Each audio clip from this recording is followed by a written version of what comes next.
श्री कृष्ण की संपूर्ण कथा। व्यास को ये रहस्योद्घाटन करते हुए कि जब भी पापियों की प्रभुत्व से सभ्यता खतरे में पड़ती है तो सर्वशक्तिमान ईश्वर स्वयं प्रकट होते हैं। भगवान ब्रह्मा ने कहा, द्वापर युग में भगवान विष्णु ने धर्म को अधर्म के अधीन होने से बचाने के लिए श्री कृष्ण के रूप में अवतार लिया था। उस समय भगवान सर्वव्यापक हो जाते हैं। उनका जन्म वासुदेव और देवकी से हुआ था। उनके माता पिता दोनों को कंस ने कैद में रखा था, जो इस भविष्यवाणी से अवगत था कि वह देवकी के 8वें पुत्र द्वारा मारा जाएगा।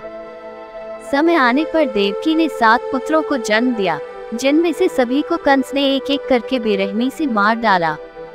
देवकी से पैदा हुए 8वें बच्चे श्री कृष्ण के जीवन की रक्षा के लिए वासुदेव ने उन्हें यशोदा और नंद से पैदा हुई बच्ची के साथ बदल दिया। वासुदेव को कारागार से बाहर निकलने में कोई समस्या नहीं हुई, क्योंकि कृष्ण ने अपनी दिव्य शक्ति से सभी रक्षकों को सोने के लिए प्रेरित किया था। भगवान विष्णु के अवतार होने के नाते श्री कृष्ण ने बचपन से ही महान पराक्रम किए।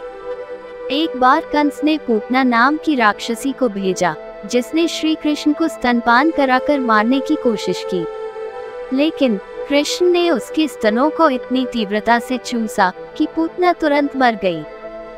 समय आने पर श्री कृष्ण ने शकटासुर, कालिया नाग, धेनुकासुर जैसे कई क्रूर राक्षसों का वध किया और अपनी दिव्य वीरता से गोकुलवासियों को मंत्रमुग्ध कर दिया। उन्होंने गोवर्धन पर्वत उठाने और गोपियों के साथ रास लीला करने जैसे कई अन्य दिव्य कार्य भी किए। श्री कृष्ण को मारने की अपनी सारी योजनाएं व्यर्थ जाती देख कंस ने उसे अपने दरबार के मुष्टिक और चाणूर नामक पहलवानों के साथ द्वंद्वयुद्ध करने की चुनौती देते हुए एक संदेश भेजा। श्री कृष्ण ने बिना किसी कठिनाई के दोनों खूंखार राक्षसों का वध कर दिया।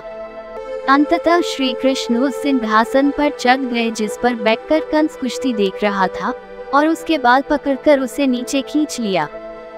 फिर उन्होंने कंस की छाती पर इतनी जोर से मुक्का मारा कि उसकी तत्काल मृत्यु हो गई। राक्षस राजा कंस को मारने और पृथ्वी को उसके अत्याचार से मुक्त कराने के अपने सबसे महत्वपूर्ण उद्देश्य को पूरा करने के बाद श्री कृष्ण ने ऋषि संदीपनी के संरक्षण में अपनी शिक्षा पूरी की। प्राचीन काल में एक शिष्य द्वारा अपनी शिक्षा पूरी होने के बाद सम्मान स्वरूप अपने शिक्षक को दक्षिणा देने की प्रथा थी। श्री कृष्ण ने इसी परंपरा का पालन करते हुए अपने गुरु के सभी मृत पुत्रों को यमलोक से पृथ्वी पर जीवित लाकर उन्हें अमूल्य दक्षिणा दी। बाद में श्री कृष्ण को मथुरा के राजा के रूप में ताज पहनाया गया, लेकिन जरासंध के लगातार हमले के कारण उन्हें अपने प्रिय शहर को छोड़ना पड़ा और अपना आधार द्वारका में स्थानांतरित करना पड़ा।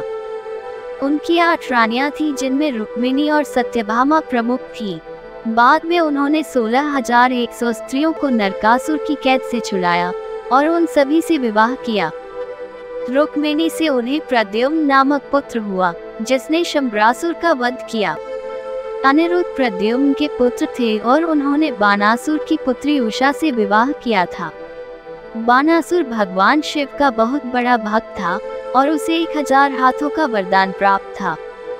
जब वह श्री कृष्ण की शक्ति के विरुद्ध युद्ध कर रहे थे, तब भगवान शिव उनकी सहायता के लिए आए। दोनों देवताओं के बीच भयंकर युद्ध हुआ, जो काफी समय के बाद भी निर्णायक रहा। तब भगवान शिव ने श्री कृष्ण से बानासुर की जान बख्शने का अनुरोध किया, जिस पर वे आंशिक रूप से ही सहमत हुए। श्री कृष्ण ने बानासुर के 2 को छोड़कर बाकी सभी हाथ काट दिए।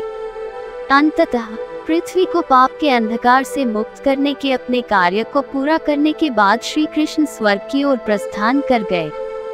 यहाँ पर एक बात विचारणीय है कि कृष्ण भगवान की कथा में महाभारत का वर्णन क्यों नहीं है। इसका उत्तर आने वाली गरुड़ पुराण कथाओं में आप पाएंगे। धन्यवाद। आप देख रहे थे गॉड ब्लेस टीवी हिंदी। हमारे साथ जुड़ने के लिए सब्सक्राइब अवश्य करें।